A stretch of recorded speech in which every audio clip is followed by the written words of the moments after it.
এখন বাজে 6টা 6। আমার স্টাফরা এই যে এখানে গ্রাউন্ডিং খুলতেছে।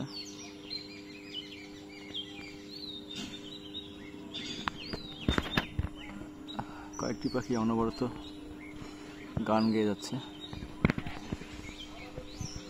আজকে সকাল 8:30 থেকে এই ব্রেকারটা, লাইন ব্রেকার, এতে কাজ করা হয়েছে। যেটা খোলা সেটা না, ওটার পেছনেরটা। ফার্স্টে অক্সিলারি কন্ট্যাক্ট ভাঙা ছিল, অপারেশনে যাওয়ার পরে আরও ভেঙে গেছিলো, পরে পুরো সেটটাই চেঞ্জ করা হয়েছে। এরপরে আবার যেটা দেখা গেল যে 2 দিকের পোল অপারেট হয়, মাঝখানেরটা অপারেট হয় না। পরে উপর দিকে ধোয়া বেরোচ্ছিল এই মাথার দিকে, এই জায়গাটাতে, কই আঙ্গুল কোথায়, এই জায়গাটাতে খোলার পরে দেখলাম যে ওপেনিং কয়েল যেটা, দুইটা তার মধ্যে একটা রেজিস্ট্যান্স নেই, 0 এবং গায়ে মানে স্পার্কিংয়ের দাগ। পরে বুঝলাম যে ওটা পুড়ে গেছে। তো ওইটা আমাদের কাছে স্পেয়ার ছিল। ওই ফ্রেমটা খোলাটা খুবই টাফ ছিল এবং টেকনিক্যাল ছিল প্রচণ্ড রকমের। তো রংপুর থেকে এক্সেন্সার একজন এসএই সহ আসছিলেন। ওই এসএইর আগে এই ধরনের ব্রেকারের সব পার্টস খোলার অভিজ্ঞতা ছিল। তো আমরা সেটাকে ইউজ করে ওই ফ্রেমটা খুলে ফেলি এবং আমাদের কাছে যে স্পেয়ার সেট ছিল সেটাকে লাগিয়ে দিয়ে ব্রেকারটাকে চালু করা হয় এবং সব কিছু ঠিকমতো কাজ করে। টেনশনে ছিলাম যদি ওপেনিং কয়েলটা রিপ্লেস করতে না পারি, সেক্ষেত্রে ঈদের ছুটিটাই হয়তো মাটি হতো। কারণ এই ব্রেকারগুলোর বয়স প্রায় 37 বছর।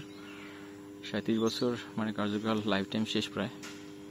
এবং স্যার হয়তো বলবে নতুন ব্রেকার কোনো জায়গা থেকে খুঁজে নিয়ে এসে রিপ্লেস করো, ঈদ আছে, পরশু দিন ঈদ হবে না, আজকে 5 তারিখ না, 6-7, হ্যাঁ 7 তারিখে তো ঈদ হবে, পরশু দিন ঈদ। আমি এখনও এখানে, তো টেনশনে ছিলাম ঈদটা করতে পারবো কিনা।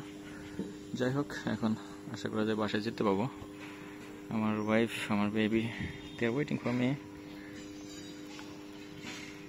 তো পরিবেশটা কত সুন্দর, কোনো শব্দ নাই, দুর্গন্ধ নাই, কেমিক্যাল ইন্ডাস্ট্রিতে যেমন থাকে। তারপর কি বলে যে প্রোডাকশন বেসড ইন্ডাস্ট্রিগুলোতে প্রচুর শব্দ, নয়েজ থাকে, ইনক্লোজড এনভায়রনমেন্ট থাকে। এখানে ওপেন খোলা বাতাস, কাজের পরিবেশটা সত্যি আমার খুব ভালো লাগে পৃথিবীতে। আচ্ছা, গিট ইনচার্জ অনেক কিছু সামলাইতে হয়, জুতো সেলাই থেকে চণ্ডীপাঠ এভরিথিং, বাট এটিকে যারা এনজয় করতে পারে তাদের জন্য আসলে এই জবটা আমার কাছে ভালোই লাগে। সব কিছু মিলায়, যেমন এখানে এই যে লিচু গাছ হয়েছে, লিচু গাছে মুকুল আসছে কিনা, সেই মুকুলে পোকা ধরছে কিনা, এটাও আপনাকে জবাবদিহির মধ্যে আছেন আপনি। কোনো স্যার এসে হয়তো বা বলতেই পারেন যে তুমি এখানে বীজ দাওনি কেন। এবং এই ধরনের কাজ, যে ব্রেকারে আগুন ধরে গেছে বা পুড়ে গেছে সেটাকে ঠিক করা বা নতুন ব্রেকার নিয়ে এসে রিপ্লেস করা। যাই হোক, কাজ শেষ, এখন চলে যাব।